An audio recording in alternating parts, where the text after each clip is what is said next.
box York 863.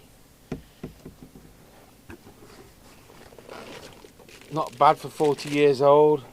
Got the boots receipt.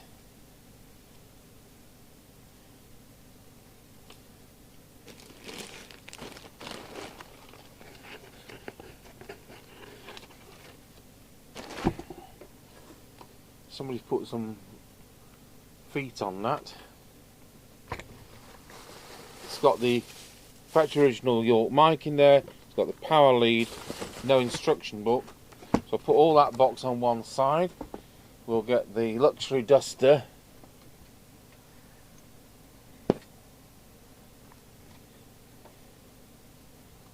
It's got some dirty patches there. And we will connect this up. We've got quite a few box sets come in. And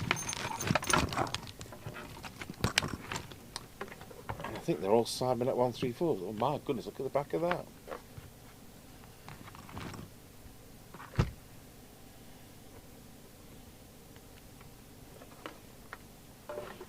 So we'll connect our PA speaker to PA. And connect the test instruments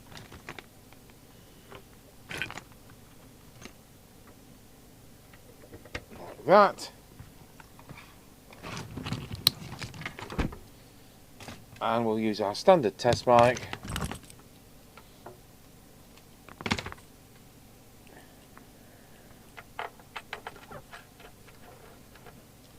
Power it up, 13.8 volts. Switch on, we're on channel 33, bit of noise on that volume control, and we want the clipboard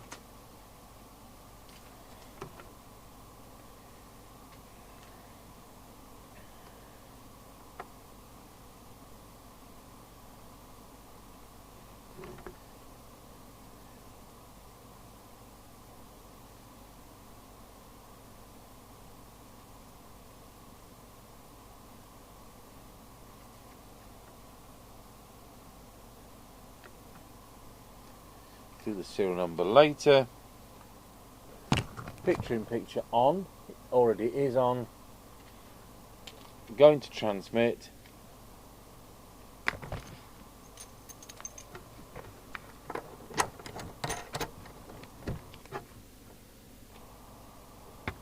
Oh, I plugged the aerial in instead of the test instrument.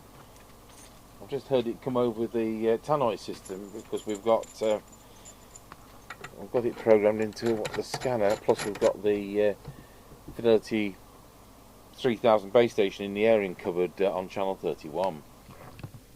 So there we are, we've got a transmit. It's doing a little bit above 3 watts at 3.05. Channel 1, 3.1. Channel 40, 3. Back to channel 20, pop it on low power, and we've got 180 milliwatts. Back to full power,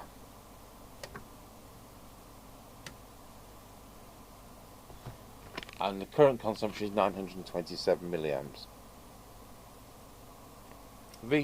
See what this is, deviation is. Wow, it's 1.8 showing on this meter, but it may be lying. Frequency, the test equipment's been on for hours.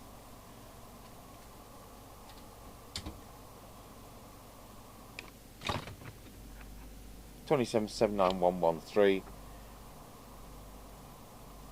It's virtually spot on, isn't it, that? And let's look at receive. 27,79113. We'll dial in the same frequency to be absolutely fair.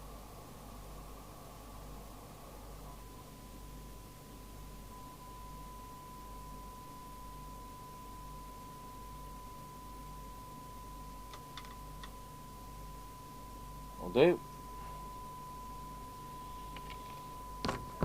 And we'll now look at, put a bit of volume on, and we'll look at what the SINAD meter's got to say. Is this going to be one of these fantastic sets, or is it going to be Mr. Ordinary? Manufacturer says to do better than 0.7 microvolts, and we have got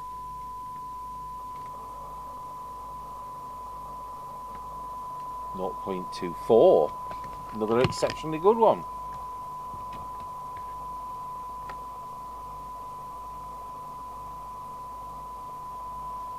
For 10 dB,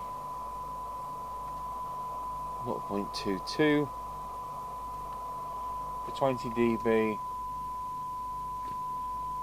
0.45. Squelch.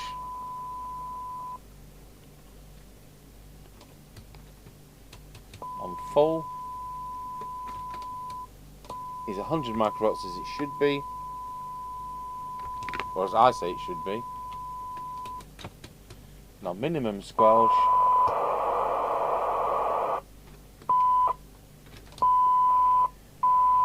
.63. So that's good. On transmit, and we'll key it up. It's straight across to the 4. It won't be when I've put a bit of power up a bit. And on receive for 100 microvolts, which is your S9, it's being a bit lazy, and it requires 300 microvolts for S9. So that's how the meter lamp works, the switches work. I think. Let's turn that down. Tone. Yep. Done the power switch. Channel 9 works. Clear normal. Let's just go over to that. Put the talkie-walkie on. I got this from a customer when I was at Nottingham Radio. The phone rang and somebody said, "Do you do them talkie-walkies?" And I've called them that from then on. Testing 1 2, testing 1 2, testing 1 2, testing 1 2, testing 1 2, testing 1 2. Sounds like something's happening. PA. Testing 1 2, testing 1 2. Excellent. Right. So switches work, the rest of them work, the sockets work, the PA works. We haven't tried the speaker. This is one we can do in half an hour. Is this just going to be a retune and test and a bit of service all on that volume control? Or is it going to be like that Rotel 220 I've just packaged up to go back to the customer, with several possibilities of it not transmitting? VCO, dry joints VCO, meter sticking, you know, it might be transmitting but it doesn't look like it is, you know. So there can be several things.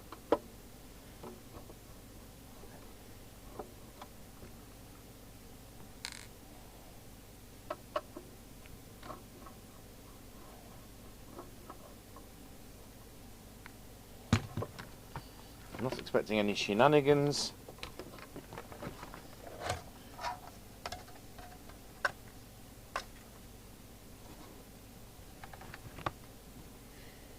You know what? It even smells of newish radio. Right, we'll get on with the VCO. So we're going to be on channel 40.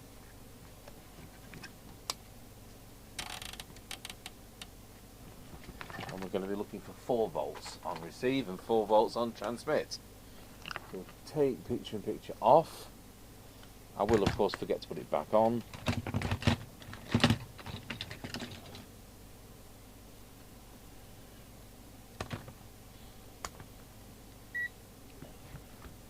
If I can do this in half an hour, we can squeeze in on the air testing. Not that I'm going to rush it. So we're going to go for the test point 1, which is the resistor 4 far side, and we've got 4 volts on receive, 4.16. So I'm just going to pop that to 4.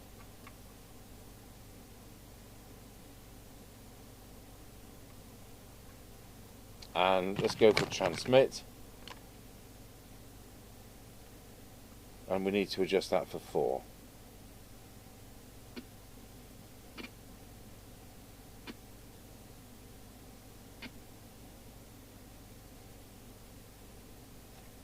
There we go. So that's our transmit one at 4, and that's our receive at 4. So I'm just going to go to channel 1, where it should be somewhere like where it is.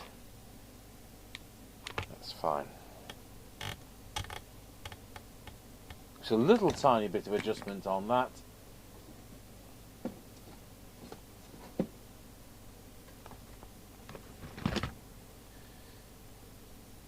Something like 4.4 plus,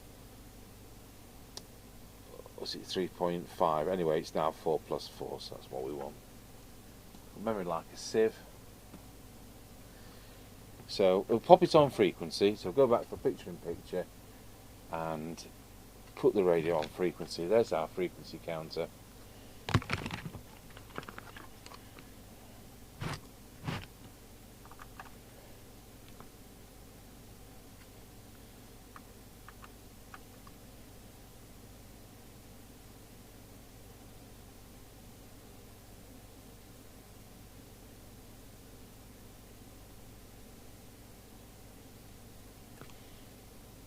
There we go. Very, very slightly higher as they drop with age. So let's go for the transmit tune-up. So making sure it's still on channel 20, and going to our main meter in our 30 watt position. So we're looking for 4 watts to be there. With it being a business radio test set, it's the license limit usually in the UK is 25 watts. For business radios, for licensed business radios, so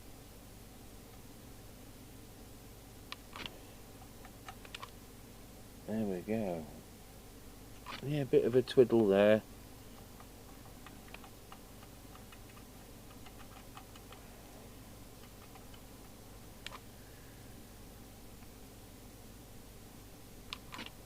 Get the blue trimming tool out. So, as ever, I will say these, the manufacturer says they're supposed to be set to 3.8 watts, but the legal limit is 4 watts. So we're supposed to tune it up to the absolute maximum as part of the tune-up procedure, which should be just greater than 4.4 watts.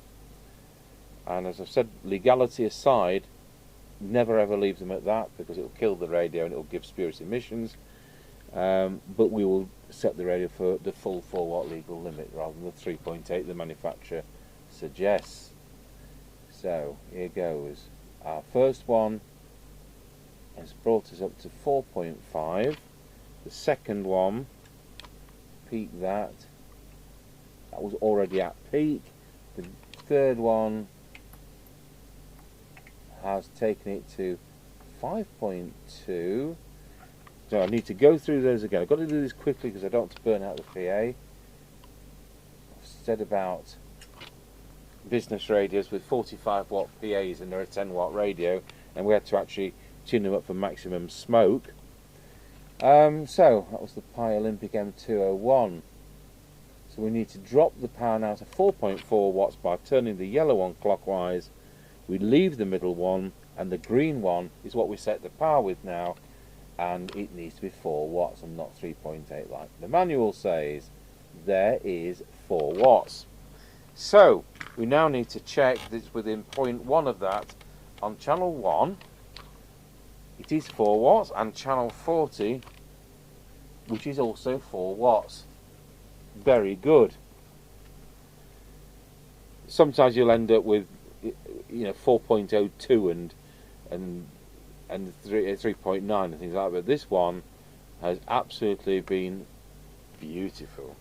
Let's go to channel 20 and we'll just check the power consumption now, which is an incredible 1.075, which for that kind of power output, and you can see the current here, we've gone from 927 to 1.07, so we've gained nearly a whole watt for, well, 100 milliamps. Fantastic. So low power. So it should be 400 milliwatts. So power attenuate on onto the 3-watt scale. So I'm looking again here and see if we can bring that up. These often need cleaning. Yeah, it's a bit jumpy. Sometimes they're cracked and need replacing, but this one, just waggle it around. These are silver.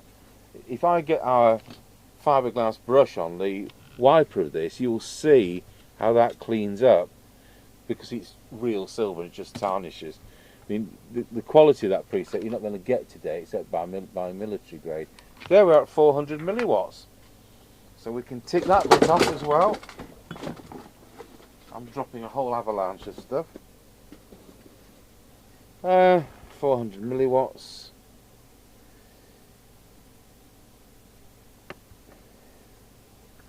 So I'm going to do the deviation.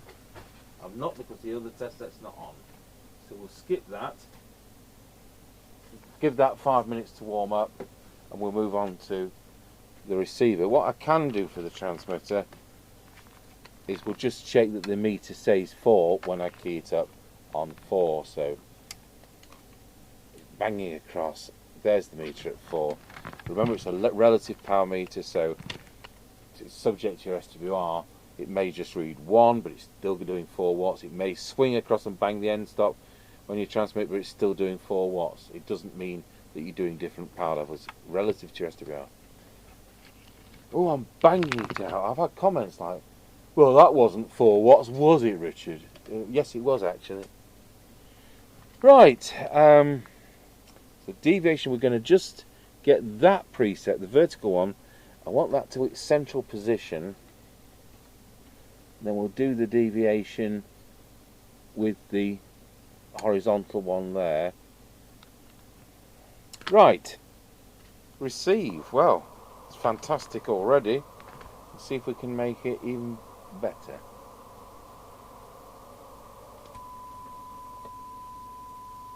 So I want the RF, make sure the RF gain's at full, which it still is. First thing we need to do is put 100 microvolts on the signal generator and look at the oscilloscope for maximum recovered audio. So put enough volume on to have a meaningful trace on the oscilloscope.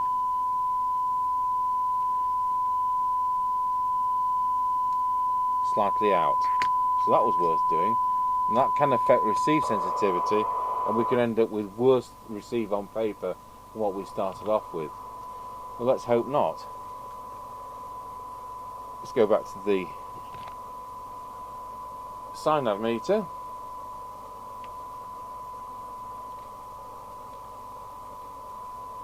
Which for some reason the camera's waltzed away. It's the mice. You've got the extra stage here on the York 863. You have on the Harvard 420M, the SMC Oscar. Sometimes you have on the Rotel 230. It's to do with selectivity. You have an extra stage when you've got the base station version, like the Harrier CBX, the Midland 76900, the York 869. Right, so let's just see what we've got on here. Drop the attenuator, so we've got, no, that's too low.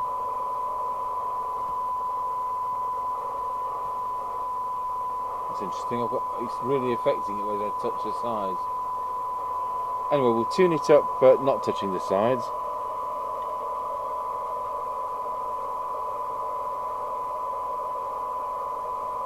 No change there.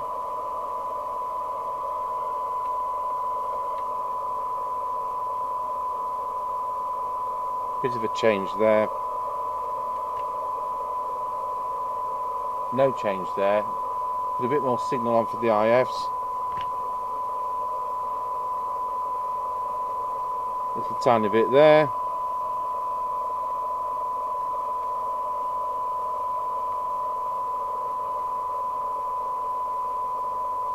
Little tiny bit there.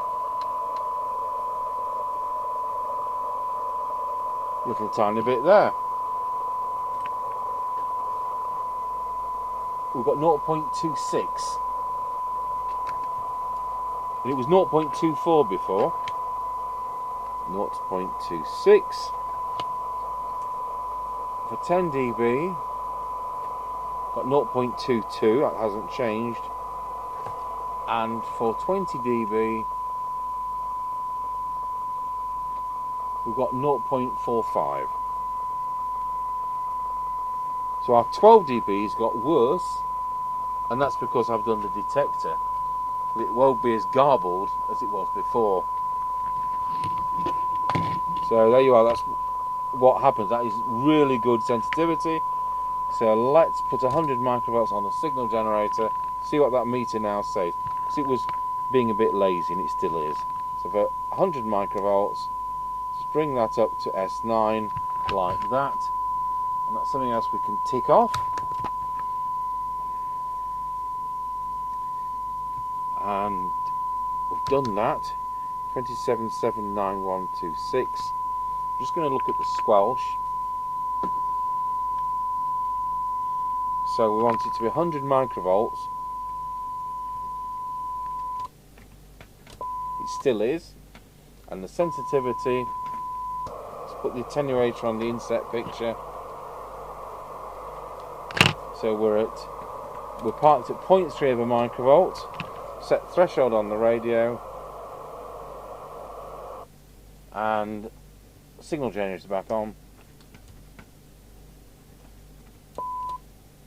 Let's try that one again, because I don't think I did the threshold very well. That's better. 0.63. Because I've done that to detect this, it can be affected, but it hasn't affected it. It's exactly the same figure. So we just need to do the deviation.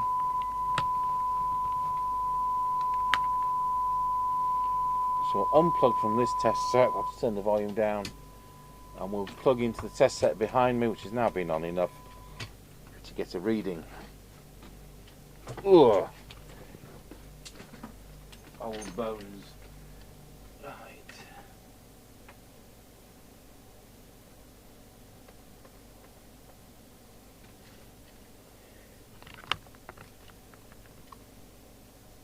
Whoa. He's low, he's 1.8. Alright, bleep at me then. I don't think it's ever been touched out of the factory, this.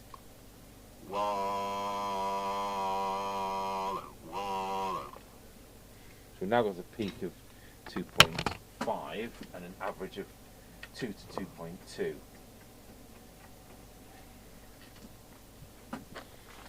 Out of interest, we'll plug it back into the Marconi test set and see whether we're getting the same reading on this, or whether the deviation's playing up like it usually does.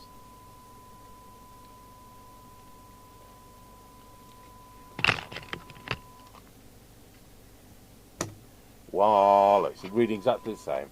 1, 2, wallow. There you go. So it's not playing up today. I said before it needs the capacitors change, but it's not going to happen. So it was 1.8 kilohertz, and it is now 2.2 to 2.5 kilohertz. So both the deviation meters are giving me identical results. So that's it. We'll test his mic on the air test. That is just wants that volume control spraying. There's the service all. Now you can sometimes get in through the rivets, because to do it otherwise you've got to take the front panel off, and that will take it to a different service level, as you can well imagine.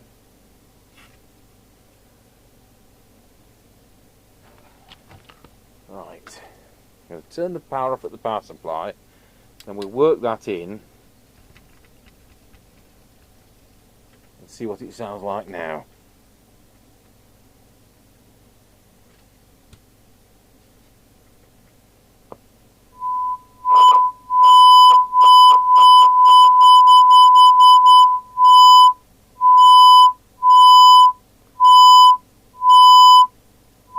I think we've worked that in now.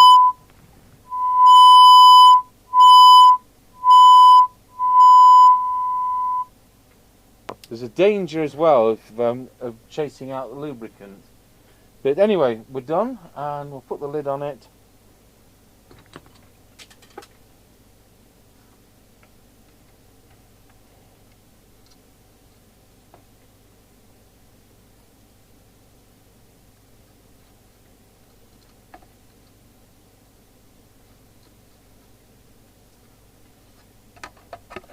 I'll tell you what my thoughts are on a lot of the box sets. There's two sets of my thoughts on box sets. One are the sets that didn't work properly and they never got returned, and the other one is they were bought at clearance sale prices, 1983, 1984, when people like Woolworths and Boots and those kind of places, who have no service personnel, Argos, you know, you need somebody technical because it's not an out-of-box type of thing you can sell. They should never have been selling them in the first place. And I remember, was it Midland 2001s at $14.99 being cleared at Dixon's. The 3001, sorry, the 4001 was $29.99. You know, so that walkie-talkie they did was $9.99. Just ridiculous prices. I just think some of these new box sets were bought by people who thought, well, it could be useful and it's cheap enough. And you know, we've now got to the stage where they've passed away, and these have ended up in ex-bereavement sales. And it makes you wonder how much of this kind of stuff's actually thrown in the rubbish. That's fallen off. You know what? I'll take those off. I'm gonna get a chemical cleaner onto that before we send it back as a kind of courtesy. Right. So we'll put it on the aerial instead of the test instruments. I'll switch the instruments off. Unplug the extension speaker. Put it on the roof aerial, which is the Antron 99. Pretty short bit of it's only mounted above gutter level.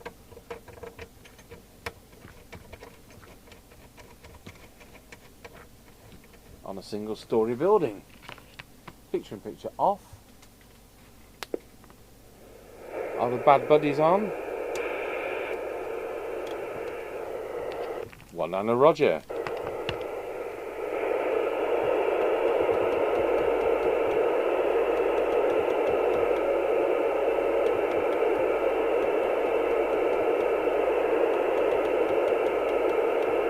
I guess it's about 7:30 in the evening. Right, we'll see whether we've got enough time to do a scratchy corner test on that.